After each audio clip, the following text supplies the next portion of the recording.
میں اکثر عورتوں کو یہ کہتا ہوں جو سیشنز میں اکثر میرے پاس آتی ہیں، جن کے ہسبینڈ چیٹ کرتے ہیں یا وہ بری طرح ایکسٹرا میریٹل افیئرز میں ہوتے ہیں یا وہ دوسری عورتوں کے اندر انوالو ہوتے ہیں بری طرح، اور ان کی جو عورت ہے اس کو بھی یہ ساری چیزیں پتہ ہوتی ہیں، معلوم ہوتا ہے، تو ان سے صرف میں یہ کہتا ہوں کہ آپ اس کا صرف ایک ہی حل ہے،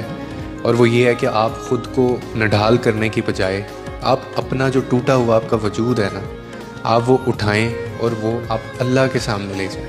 اللہ کے حضور آپ پیش ہو جائیں، اس کے سامنے روئیں جا کے، اس کے سامنے گڑ گڑائیں جا کے، پھر کیونکہ اس کے سوا آپ کو کوئی ہیل نہیں کر سکتا، آپ کو بے نیاز ہونا پڑے گا، کیونکہ یہ نہیں بدلتے جو مرد آپ کی تکلیف کو محسوس نہیں کر رہا، جو آپ کے وجود، آپ کے درد اور آپ کی قربانیوں کو نہیں سمجھ رہا، وہ کبھی بھی آپ کو نہیں سمجھے گا کہ آپ کے ایموشنز کیا ہیں، اور نہ ہی وہ بدلے گا،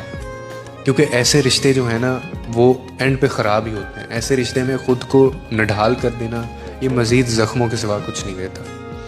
اسی لیے اصل ہیلنگ جو ہے نا وہ انسان نہیں، بلکہ اصل سکون آپ کو وہ ہیلنگ اللہ کی طرف سے آتا ہے،